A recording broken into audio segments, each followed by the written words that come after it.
You're listening to the OnesReady podcast, a team of Air Force Special Operators forged in combat with over 70 years of combined operational experience, as well as a decade of selection instructor experience. If you're tired of settling and you want to do something you truly believe in, you're in the right place. Now here's your host, former Prep Course Ops Superintendent and current Special Reconnaissance Training Guru, Trent Segmiller. Hey y'all, welcome to another episode with OnesReady. You're in the team room. Today we're going to be talking about what you're going to experience as you transition away from civilian life where you're all comfortable and happy into the military. So we're going to talk about what it's like when you join the Air Force, some of the things that you're going to run up against, and how to deal with some of those problems. First things first, we want to thank y'all for watching, for listening, for leaving all your comments and your reviews. Make sure you check us out on Apple Podcasts. Leave us a review on there. And then also YouTube. Check it out. Leave us a bunch of comments. Let us know what we're doing right, what we're doing wrong, things you want to hear about, things you don't want to hear about. Also, we're on Spotify, Stitcher, basically everything else that all you kids know about. Go on there, check us out. We appreciate all the support. We do this for you guys, so thank you for everything. When you join the Air Force, right? So everybody is going to join to become a special warfare operator, and that's kind of where we think of all the stress is just getting on team, getting in the pipeline, and all of those stressors that everybody's kind of anticipating. But a lot of the stressors that we overlook is you're going to a new place. You're going to be surrounded by a whole bunch of new people. You're going to have your military training instructors at basic yelling at you, telling you to do stuff that doesn't make a lot of sense all the time. And then also, you're probably going to get sick. You're in San Antonio, so if you're not from San Antonio, you're going to have allergies, and it's going to be hotter than wherever you're at 90% of the time. It's the first time I ever felt a stream of sweat running down my back that was continuous. And I was like, I don't understand what's happening right now. I don't think I like this. Yeah. The only place that's even remotely hotter than San Antonio, Texas is Africa. It's like Djibouti. It's the only time I've ever been more uncomfortably hot than San Antonio, Texas. Right. So we're going to walk you through that process and some of our experiences. So we're going to start out with Peaches. So I know the Vietnam War had just ended. Maybe the cure for polio had just been invented. But what was it like way back in the day when you got to basic and some of the things that you came up against? Well, first off, it was hard. Rocks were heavier. Weather was hotter. Yeah, it's way easier now. It was 96. It was 96 weeks long. Well, maybe mine is definitely not unique considering the thousands upon thousands that have gone through basic training. But for me, it seemed like I was behind the power curve in basic training because I had to ask what blousing my boots were. I had no idea. It seems like everybody else knew what blousing their boots were. I didn't know how to make my bed with the folds that they wanted to. I didn't know how to fold my shirts and my underwear and all that kind of stuff like they wanted. So I felt like I was extremely behind, whereas a lot of the ROTC guys or the ROTC guys, or maybe people that had family members in the military, seemed like they were already ahead and already knew what to do. So, I mean, it was 6 weeks. It was definitely, I had never showered with a bunch of dudes before. So that was, I'm all about it now. You played sports. Obviously. You played sports though, right? Yeah, but nobody showered in high school. Dude, maybe that was just my school. Maybe they forced us to do what kind of sports are we talking about? Yeah, we get on the horse and go home and then jump in the lake. Well, yeah. I always had to wait for people to pick me up from school, so I'd take a shower, and a lot of the other dudes were there taking showers too. So yeah, that was a private school, I bet, huh? Definitely not a private school at all. That was absolutely not, and my parents didn't have any money. No, man, I tell you what, in my high school, I can only imagine if somebody was in their shower and just like, I want to wash off before I go to class. Probably would not have worked out very well. So yes, the showering with a bunch of dudes was definitely an experience with me. And one of the things that was funny was, so if I can describe it for the people that are listening rather than just watching YouTube, imagine a room and there's shower heads all along it, and there's only one entry point into the room, and it's in the middle of the room. And the first couple nights we were there, we weren't allowed to just stand in front of the nozzle and just, kind of wash off and actually shower like you think that you would be able to. No, it was a start from clockwise and go, or start from the 6 o'clock and go in a clockwise position, and you better not spend more than 2 seconds in that shower head. And then you come out, throw some soap on real quick or some shampoo, and then you do another round. If you still have shampoo, you still have soap on you, big deal. Get over it, because you're not getting back in the water. How many things like that in your career? Like if we think about it, like if you tried to explain to somebody that had no idea, be like, all right, so here's what we had to do to shower. They would just be like, why? Why would you do that? I mean, because that's what we had to do. It's like 80 dudes got to get through that shower. So I get all of it in terms of, hey, breaking us down and starting to get everybody at a foundational level, right? The only part that I disagreed with, and it's probably been fixed by now, is yelling at us while we were eating and forcing us to eat extremely fast. And if we weren't finished, yanking it away from us. Because thinking about me training for the pipeline as much as I was, then I go into basics. So I'm already 17. I'm already training my ass off for the pipeline. So my metabolism is insane. And then I go to basic training where I'm not eating enough, and my just muscular, foundation just dwindled away. And then when I noticed that when we would work out, which was occasionally, because now they've got their own special flights, which is amazing. But I was struggling, especially when I got a BMT and I showed up to NDOC. And I was on the struggle bus for sure, starving. Right. So you're not getting enough food. You're around a bunch of dudes. You're showering together. Everybody, shows up. Things are great, and they're all telling all these made up stories about how cool they were back in whatever state they came from. And so it's a stressful environment. And I want to throw it over to Brian real quick, being the physician's assistant that he is. Candidate. No, student. Candidate, please. Student. He's a PA candidate, please. Yep, Use the correct terminology. Right. If you're not a doctor and you're not a PA, you can't use it in your name. So I've been told that psychological stress and physical stress both increase the level of cortisol in your body, which impacts your performance. So it's not just the lack of food, sleep, and all that other stuff in the new environment, but just that even that psychological stress is going to hamper you. And Brian, if you could kind of go through your experiences and speak smart on medical stuff real quick. Yeah, absolutely, Trent. You're exactly right. The cortisol that's released in your body, it leads to you basically turning some of your muscle that you have into fat, and it stops the muscle production that you have, all that stuff.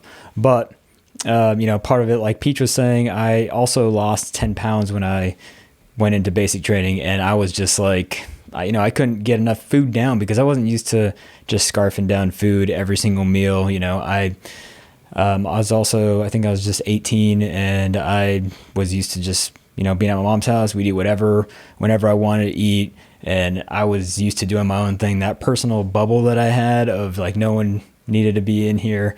Going to that whole showering thing. You get into the pool when you get to NDOC, and it's that whole nut to butt thing. You guys can figure out what that is. Okay, no.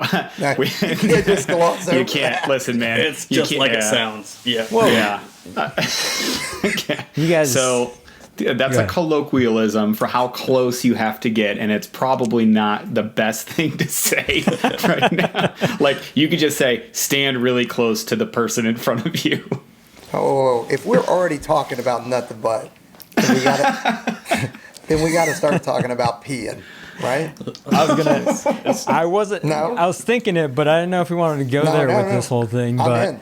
yeah, I'm in so all the way. Talk about it, please. So that personal bubble that we're talking about, you get so close to these guys, like physically and also mentally and all that. But that pool is freezing a lot of times. That heater breaks in the Skylark or the Chaparral, and it's the middle of January. That's when I went through balls 2, and balls is just 002. That's how we phrase our number this of one is class. going just straight I know, right? downhill. We're getting kicked So- off of YouTube. All it means is double 0 and 2. So it's cold in that pool, and you can't get out of the water and be like, "Yeah, Sergeant, I need to go to the bathroom. I need to go just pee real quick." No one's going to say that, because he's saying, "One's ready," and you're about to go. If you say, I need to go to the bathroom real quick, then it's like, all right, go ahead. We're going to smoke your team while you're over there using the bathroom. So, And there's somebody that does do it. There's always somebody that will, can I go to the bathroom? There's always that initial guy. All right, everyone get out, flutter kicks or line up for 10 ups while this guy over here is going to the bathroom. So obviously there's not an option for that. So you go, while you guys are lined up close together, as you said, Aaron. And yes, thank you. I appreciate if you got to that. go, you go. So there is that, and just getting used to that whole stressful environment. It's a constant cortisol dump. And the first couple nights you're not sleeping. You're like, what is going to happen next? You hear all these, the sirens going off, Reveille and Retreat that are playing all the time. You're like, holy crap, it's time to wake up again. You hear those horns and you're supposed to jump out of bed as soon as you hear the Reveille. You got to be ready to go, and you got to be standing at attention, because the TIs are going to come in there, are going to wreck shop. So, being around that experience and just having that constant thing, it also, just kind of depresses your appetite while you're in that high situation, because you're in that more like fight or flight mode rather than your parasympathetic nervous system or that feed and breed mode. So you end up losing some of that weight and that increased cortisol. So that whole picture right there was my experience for sure. I wasn't used to anyone yelling at me for any of the things that I was doing. I was like, it's not a big deal. I'm just walking. What do you want me to do? Like, straight Walk up. faster. Yeah. Walk better, Brian. Walk more sharplier. All right. I'll try and turn these corners or whatever. Right. So just doing that, and then being around just so many different people from all over the country. And there are people from even different countries that are coming into the Air Force. And I just definitely was not used to that huge of a variety in one room. I didn't grow up in a huge city or anything like that. It's like the outskirts of Phoenix is where I grew up. So there were Hispanics like me, and there were a lot of other white kids that were around. So I didn't get that experience of like the Southern dudes that were coming in, the New Yorkers that were like yelling stuff, and then the Californian dudes that are like, bro. And I was like, I don't know how to balance all these people. I don't know where you're coming from with all this stuff. So getting used to all these personalities in a room in such a stressful environment was definitely one of the big things that I had to transition. And then going into INDOC, you guys, we all go into the same basic training flight and then eventually go into INDOC because that's how they schedule the courses to be. Just getting to know these guys, it was really awesome to just see things like, just try stuff at the chow hall that I've never had a chicken cordon bleu until I joined the military. You never just, and I bet they never look like a hamster. Those things are delicious, man. You throw some hamster. You throw some hamsters on the plate, you better forget about it, son. I'm locked in for about 4,000 calories. Exactly. Like all these things that I didn't experience until I went to the chow hall. All that wrapped up, it's a adventure, and that's what I was looking for when I joined the Air Force. So it was awesome. Yeah, it's like, what are grits? Whatever. Yeah, I didn't know that.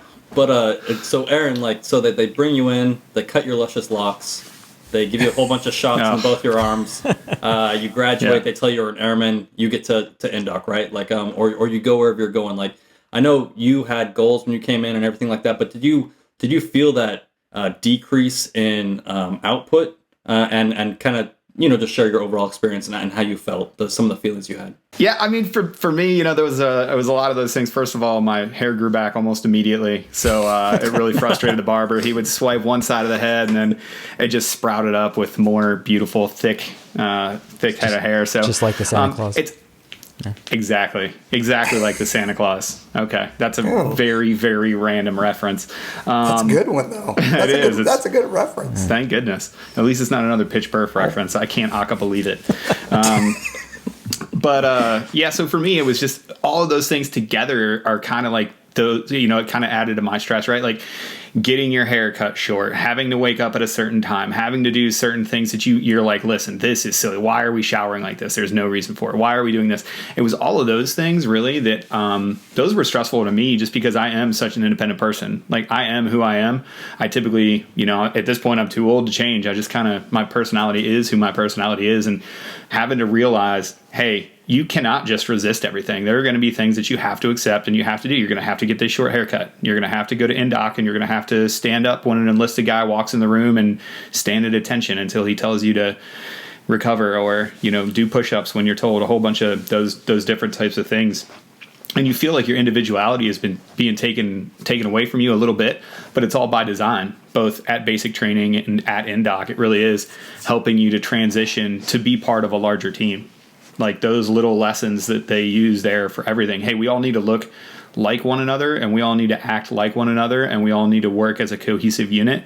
That's just basic sociological programming, right? That we found out through hundreds of years of military training, if not thousands of what works. So once you kind of look at it from that angle, like, yes, I cried when they cut my hair. I mean, it was terrible. It was a terrible night. Like, yeah, there were some times, there were some times I'm like, hey, this is really dumb. These things that we're doing, I don't agree with. And it's, why are you yelling at me? Like, just like Peach said, why are you yelling at me while I'm eating? Why aren't you letting me just eat? Give me 10 minutes to eat a meal, man. Like, let me go PT or do whatever. But, looking back on it now, it's one of those things that worked. And, other than the initial shock of all of it at once, right? Because the second that you get off the bus, it's kind of game on, and you're just doing everything differently. Nothing that you are doing anymore is what you've been used to wherever you grew up. Even if you knew everything. And I didn't know, my dad was in the Army before he became a fireman, but he was he'd been out of the Army for a really long time. Like, we were not a military family at all. So me getting off that bus, I might as well have been brand new to it,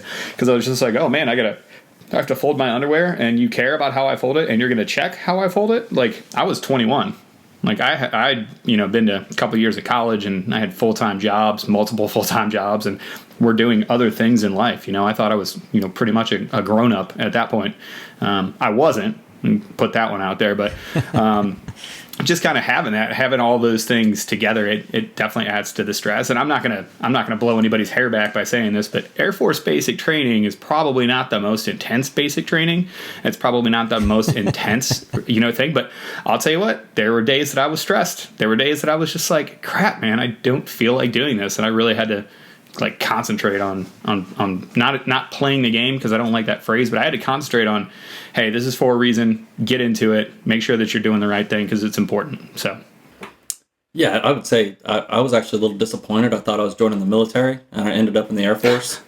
and I say that because we didn't work out enough. I was always like, can we just go work out? Can we, for what I had prepared for, it was kind of a little bit of a letdown. But the reason I say that is I didn't have an outlet. My normal outlet back home was, hey man, if things are getting rough, or if I had a bad day at work, I'll just go for a run, and I'll get all that stuff out of my system. And I had no control over when I was able to get that out of my system, or how I was able to deal with it. So it changed a lot of things. And one of the other things is I talk about with the students sometimes, that claustrophobic feeling, right? Like, they take away all of your individuality. They take your clothes, they throw them in a bag, and it goes in the closet. Everything that you used to have is gone. And then you kind of feel the walls close in, and you get that, this is real. I can't go back home. And yeah. Oh, yeah. Yep. And for me, it was even worse once I got out of basic training, and you get a few more privileges back, and then you're able to call back home. And then you're like, I can see home, I can hear home, but I can't go home. And so it's kind of like a roller coaster in the beginning for me. So I wanted to throw it over to Brian real quick, and because in the beginning, I didn't feel like Airman Segmiller. I was still Trent from back home. So Brian, when was the first time that you felt like Airman Silva as opposed to, Brian from the outskirts of Phoenix?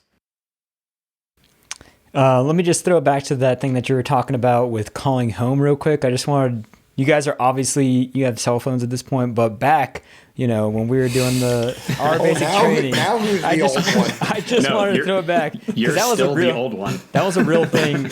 They literally, I had a cell phone, yes, but it was completely gone, and we had payphones that they let us use, and we had to have a little card. So it was like, wow, this is this new area. We couldn't call home until after the first week or something, and just that feeling of holy crap! I know, right? Hey, reach back home. I turned my pager in let me just tell you, I turned my pager in basic training.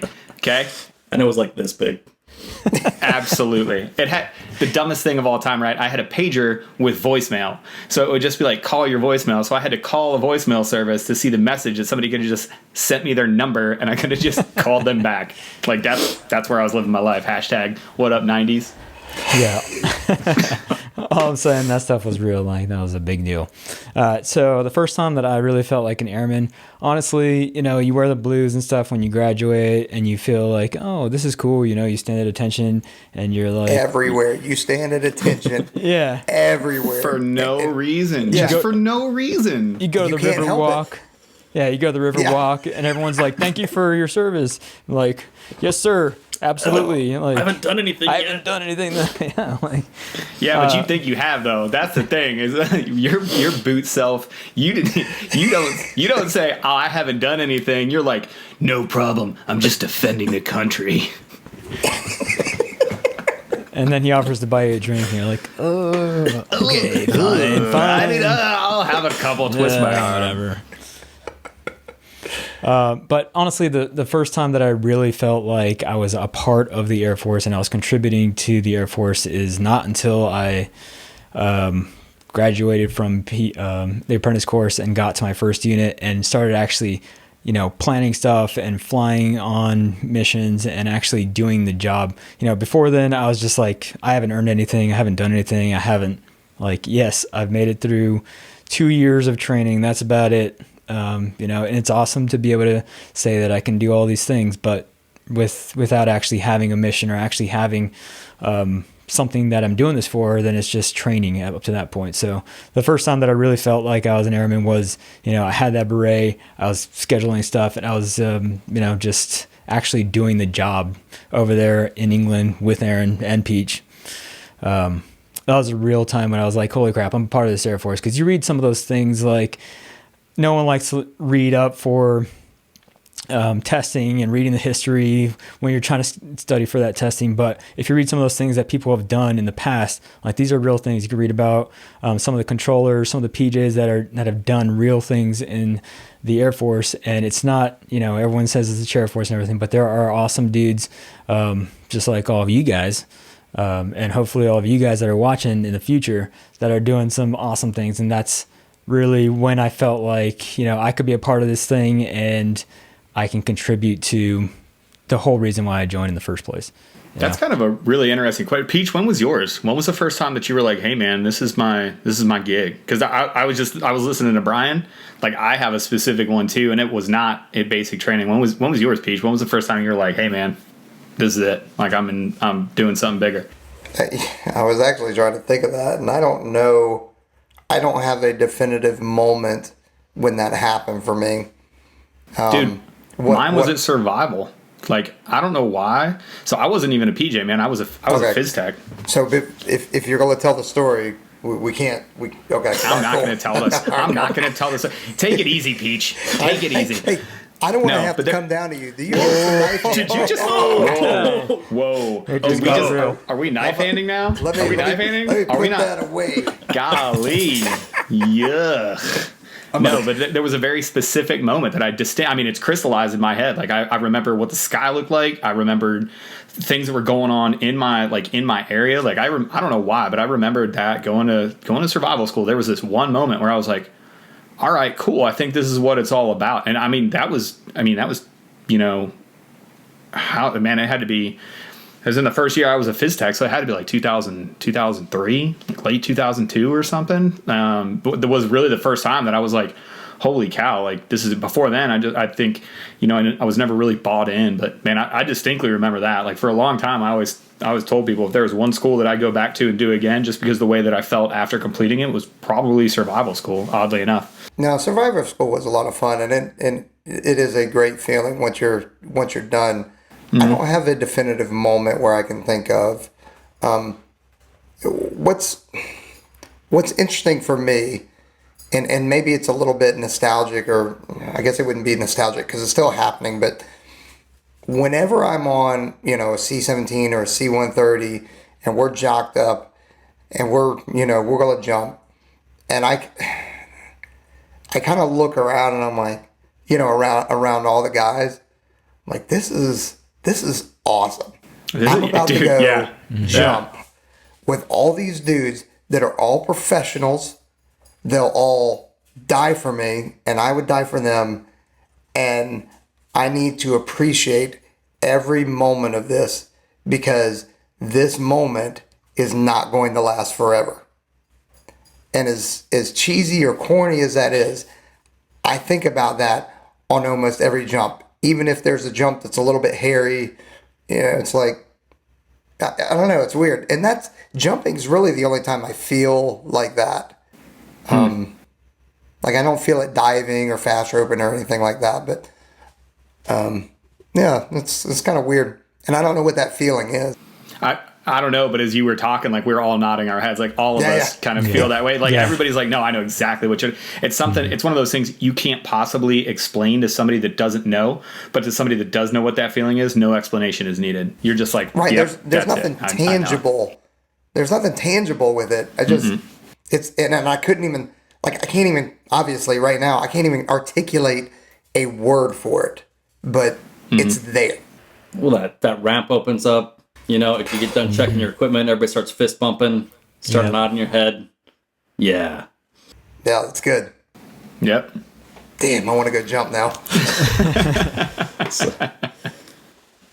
Yeah. Well, let's keep moving forward before you go jump out of another plane. The next question's for Aaron. So for me, it was kind of weird going back home, and then kind of some of those feelings of regret. I guess the question is, was it weird going back home, and how many times until it wasn't weird or made it more weird? And did you ever have a moment where you were like, I wish I hadn't joined the Air Force. I just, maybe I want to go back home, or whatever else it was? Yeah. Well, it's a little bit different for me. For people that know my family, like I'm the oldest of 6. All 4 of us are active duty military. Right? On one side of the family, the Irish side of the family, there were 17 grandkids. 9 of us were boys. 8 of us served in the military. So my 4 boys did. Like my 3 younger brothers, I've got 2 helicopter pilot younger brothers in the Army, and then my other little brother, is an E8 in the Army. He does signals intelligence and some other stuff. But I mean, there was a whole other family. 2 Marines and 2 Navy guys. There was another Air Force guy. I mean, it was a little bit different for us just in our block. So in the 2 blocks in my small Ohio hometown, there were like 9 people that joined the military. And if you looked even now, there's like 18 people from that small town in Ohio joined the military. That's all you did. You did 3 things. You did civil service in one form or another. You went to jail, or you moved away from those blocks. Like, that's just what it was, right? But it was a little bit weird for me going home, because the people that were left, the people that weren't gone or weren't policemen or firemen or teachers or whatever, you had nothing in common with them anymore. Like, you had a sense of purpose, you had a sense of desire, you had a sense of motivation that was just different. And again, it does sound kind of cheesy to say, but you were different. It wasn't the hometown was different. I just went back to Ohio this summer, and it's the same. It's, some storefronts have cleaned up, some businesses have shut down, some new ones have opened up, and my little hometown has grown up. The people that I went to high school with are owning businesses now and making it, a little bit cooler, a little bit more hip. We have a brewery now. That's kind of cool, right? But I just don't really have a lot in common. I don't think I ever regretted joining the Air Force, just because it was so completely different. It was never one thing or another. Like, of course, there were things that I missed. I missed being as close to my parents and literally my whole extended family. I think at one point there were something like 50 people that were one, and it wasn't like second or third cousins that you couldn't figure out. It was my mom and dad and their 6 kids, and then our aunts and uncles and their 5 kids, and our other aunts and uncles with their 5 kids. So we were, kind of like a household name there. So it wasn't really that I regretted going into the Air Force. Number one, I just didn't have anything in common anymore. I'd seen too much of the world at that point. So Northeast Ohio, I was just like, this is awesome and I love it and I'll always remember it. But I don't think there was a time I ever, regretted going in, even at the worst of times, right? I always joke about, what factory would I be working at in Barberton, Ohio, had I not, gone to the military. So, I think that's it. You're different. Like, even those small changes, like, again, Air Force basic training is not the most transformative event, but, you get a deployment under your belt. You start talking about going to Ohio, and people are like, hey, you want to go out and have a beer at this place? And you couldn't wait to do that. You get a deployment under your belt, and you're like, what are we doing? Like, you guys know Cleveland is a huge city. It's like right up the road. We can go there. Like, let's go party. You want to go to Canada? Yeah. Real? Like, what do you guys want to do, man? Like, we could be in, Columbus. We could be at the Ohio State University. Shout out Buckeyes. We could be there in an hour and a half. Like, you want to talk about going big? Like, what are you doing? You know? So Yeah. I don't think I ever regretted it to actually answer the question. But and going back, like, yeah, it was just different.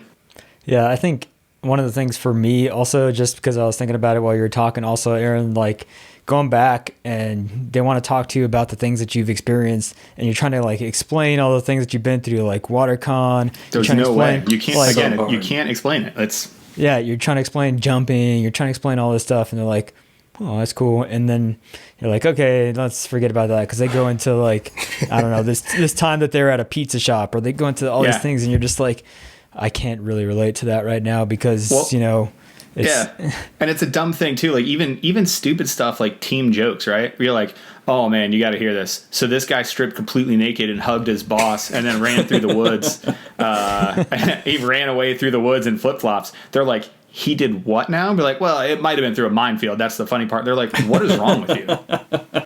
There was a reason for it. You know? Did you guys? So when I left, I didn't really keep in touch with anybody I went to high school with, and I only recently reconnected with a high school friend of mine, I don't know, probably 6 months ago. And it wasn't that I didn't like anybody, it's just I didn't really keep in touch with anybody. And now that I think about it, I didn't keep in touch with anybody from basic either. No.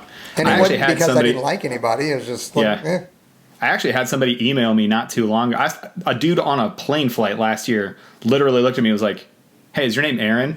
And I looked at him and I was like, holy crap, Griffin. It was a guy that, no kidding, like I was flying to San Antonio or something. He was completely out. He was doing contracting, doing other stuff, like completely other career field and stuff. But yeah, it was the same thing for me, like basic. I didn't really keep up with anybody in basic training at all, No. I think the only person from high school I still keep in contact with is just one of my good friends that has a similar line of work. He does, kind of what we do in a different way.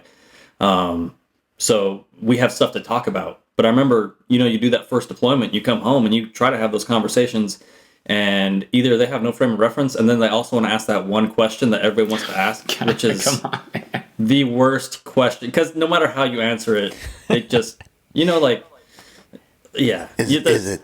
Did you kill somebody? Yeah. Have you deleted?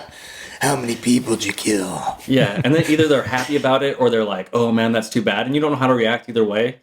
And so it's like if someone could explain childbirth to me all day long, but I'll never understand it. It's like trying to explain combat to someone that's never been there, and like their reaction is always going to be wrong, or they're not going to understand my reaction. And I think that was when I kind of broke away from all semblance of who I used to be, because you have no frame of reference for each other anymore.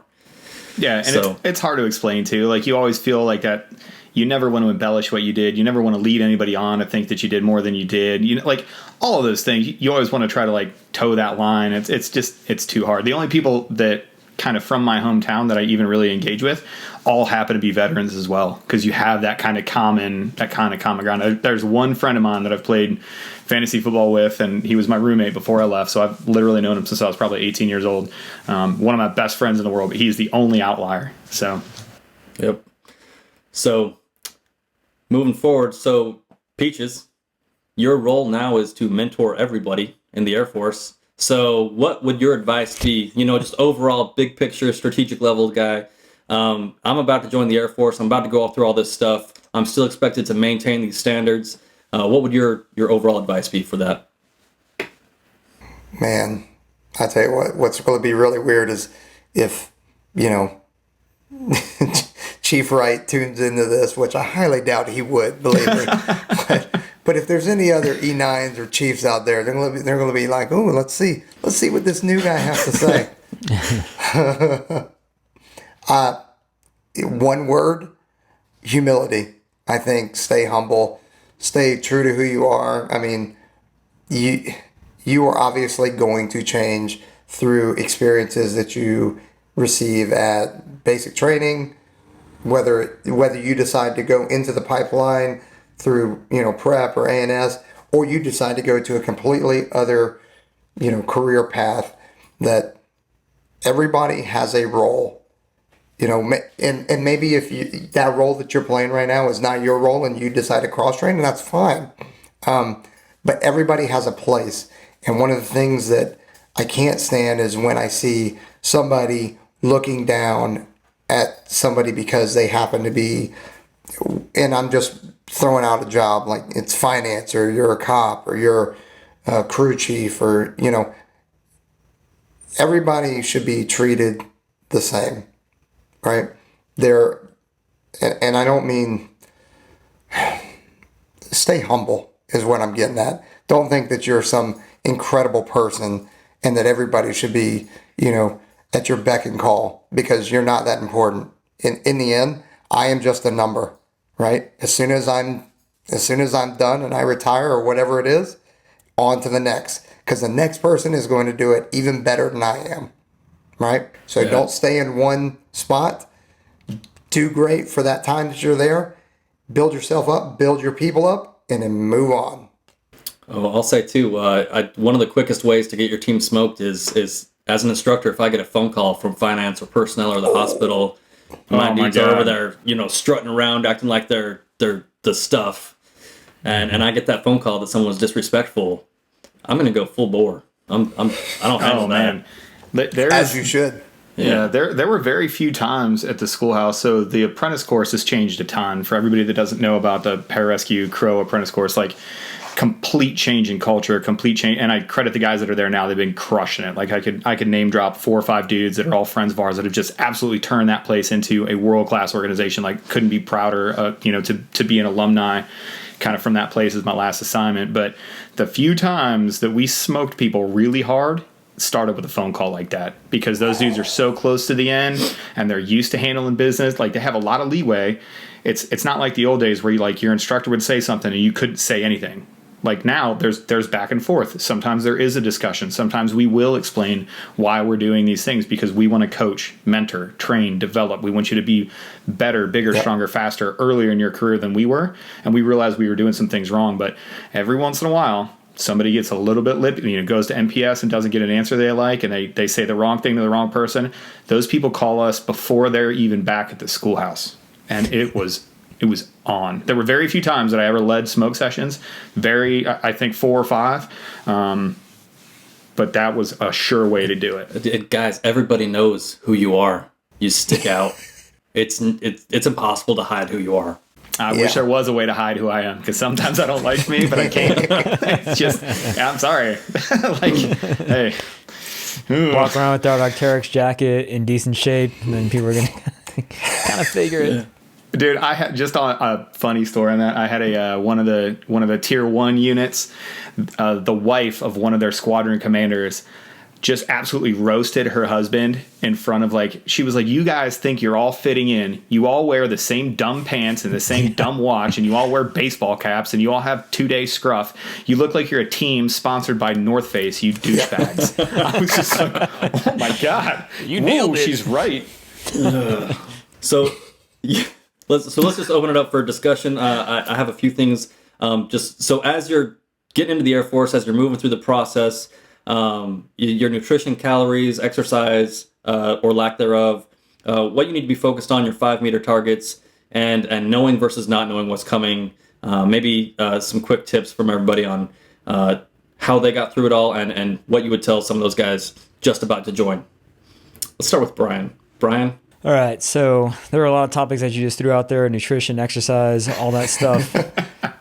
So you can go on for on for a while for that, but the majority of the things is kind of finding your place. We all have different personalities, and that's why we're doing this right now. But like I was saying before, I was a dude from Arizona, trying to figure out how this other person was going to react to my left and right, and figuring out what my boundaries were. And that's what we always do every time we get to a new place. We're like, all right, what are my left and rights here, and what am I really actually allowed to do within this space? Because that's going to kind of guide how your thought process is going to go from there. And that's kind of how we all think anyways, is because we're trying to find that little loophole. Are we allowed to actually do this? Well, he said this, but does it mean that I'm allowed to actually go and get KP duty or do that, get some extra snacks more than other people?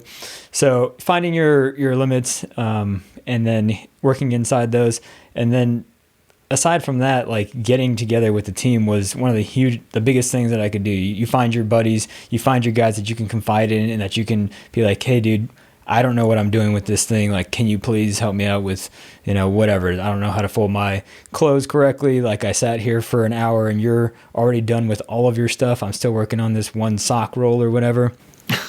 Just rely on your teammates. And I think, most of that stuff you guys can balance out with each other because, somebody might be good at nutrition. Somebody might be good at doing calisthenics or leading it out at night. That was one of the things that we used to do was every night before we went to bed, all of us would gather and do 100 push-ups and we'd do like at least 50 pull-ups on the side of the beds or whatever. We had bunk beds back in those days. I know now you don't have them. You have the single flat ones, but yeah, there's not nearly as much room for activity as when you don't have bunk beds. Yeah, I don't understand why they did that. I don't know. Yeah, bunk beds, so much more room for activities. Hang something in the doorway. Figure out a way to do pull-ups. Figure out a way to get things done. Again, you'll find times when you can do those things, but rely on your teammates and bounce ideas, anything that you have off of them, and use them just like you're going to do whenever you go to selection. Somebody might be better at running. Somebody might be better at buddy breathing. Somebody might be better at whatever. But the one constant thing is that you guys are relying on your team, and it's going to be the same when you go operationally. All right. Anybody else? Yeah, I mean, it's the same sort of thing. Just figure out a routine, figure out what that looks like. And like Brian said, figure out your left and rights, figure out what you can do. There's a lot of space to do a lot of things, right? The only thing that I would say is like, man, buy into the process. Like it seems like a new agey thing to say, but trust the process. The process is the process because it works, at least in some form or fashion. There's always things that you can do that'll be better, right? But just trust the process. If you're like, hey, we're going to wake up at this time and we're going to do this event. I tell people I kind of liken it to awards and decorations. Typically on our side of the fence, we do not like awards and decorations. We don't like writing reports. We don't like doing those things, right? However, we also say that it's not okay for us to embrace mediocrity in anything, right? So which one is true there? Are we going to win every single award? Like every single person on my troop should be winning award every single quarter. And I should be putting them in for one because I think they're the best and I think that they are. Or we're going to embrace mediocrity because we hate admin, because we don't want to write the package and we don't want to be recognized. You have to find which one of those is true for you. If you're going to really give this thing your all, if you're going to give it 100%, if you're going to burn the boats, if you're going to earn each breath, well, then that means you wake up at 5 a.m., you fold those hospital corners as well as you possibly can, you fold your underwear in the perfect square, and then you help your buddy because you learned how to do it faster, right? Like that's who we are as people. So don't fall into that trap of, oh, this is dumb, we're never going to do this again, whatever, blah. Man, that's what embracing mediocrity sounds like. That's like giving something a half-ass effort and not really following through. So don't fall into the, we can all complain with the best of them, right? Like if you get 10 PJs in a room and you give them one task, you'll get 60 different complaints. I promise you, right? Like we do that, right? Because we've honed it to a fine art, the art of bitching in the military, right? However, if you're really going to give it 100%, go give it 100%. Wake up, be that guy that finishes first. Be that guy that helps everybody else out because that's what you're going to do. Excellence is a habit. And I said that. I'm going to take that from Trent. It's no longer a Trent saying, it's a me saying. So excellence is a habit. Just be excellent all the time. Very wise words, Aaron. Thank you. I appreciate that. And as we look back on this, we're going to be like, hey, remember when Aaron told Trent to say excellence is a habit? That's brilliant. For me, I would just say lose the ego and don't be afraid to ask for help if you don't know how to blouse your boots or you don't know what that means or you don't know how to do it. I mean, ask. It sucks. And I was a high school student. I didn't know that it was okay not to know what something is. I just, hey, I know it all. I'm assumed that everybody knows it and everybody assumes I know it. But man, I wish I had sucked up my pride and been like, hey, I need some help. I don't understand this. How does this horse-drawn carriage move with no horses? I know. I can't figure it out.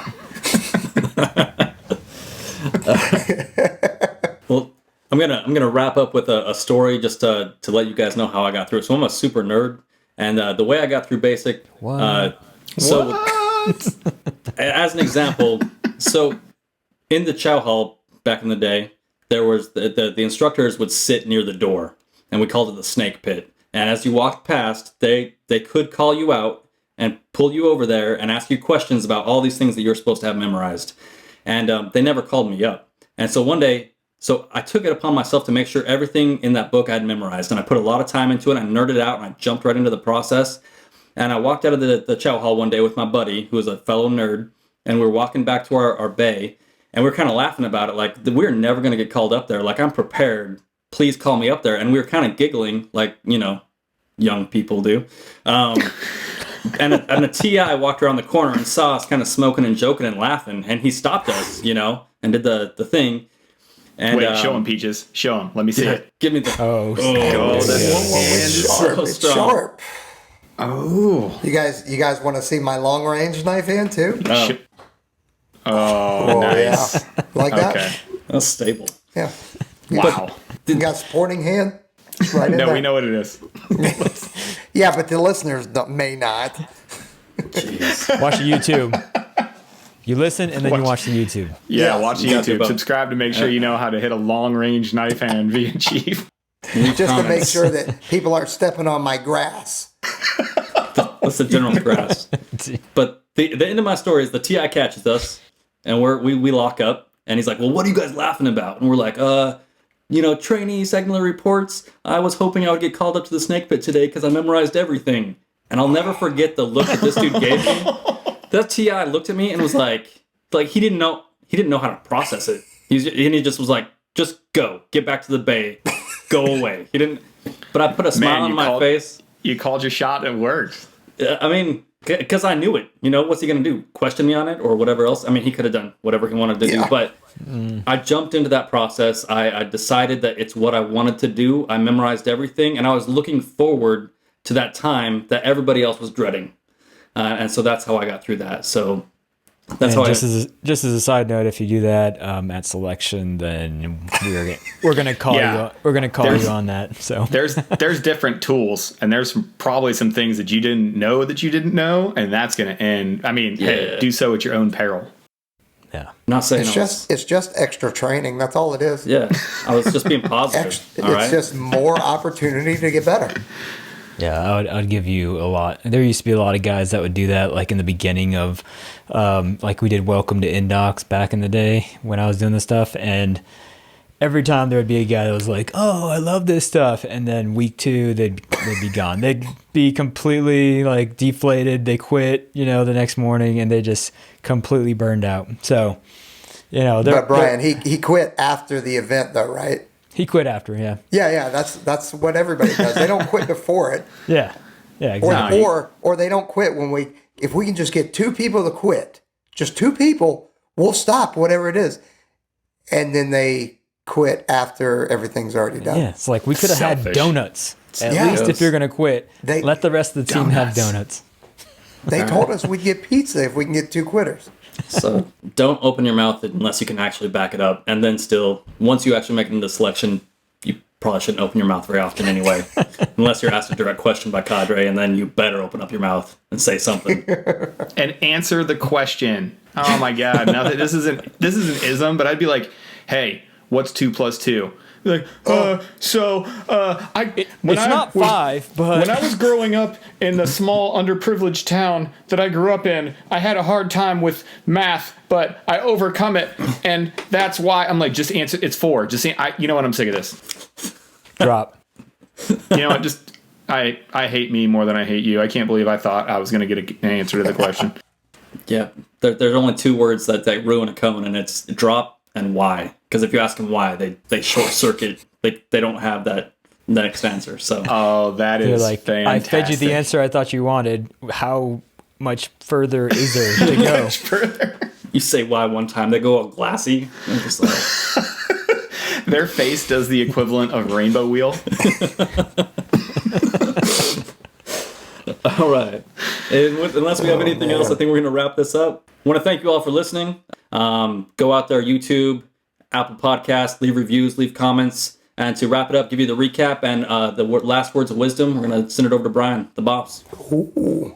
All right, guys, I appreciate you listening again to another podcast, One's Ready. So basically what we went over today, again, was transitioning to being an airman. You know, for a lot of us, we were talking about a lot of BMT stories, just our first experiences in the Air Force, you know, everything from getting our heads shaved, closing in on that personal space, taking those showers, and running through that whole gamut of things to nut to butt. Now you guys have a new word in your vocabulary that you can, you know, explain to other people. So, you know, I can't believe that I ended up being the PC police for of all things. It's in PC, bro. You PC, bro.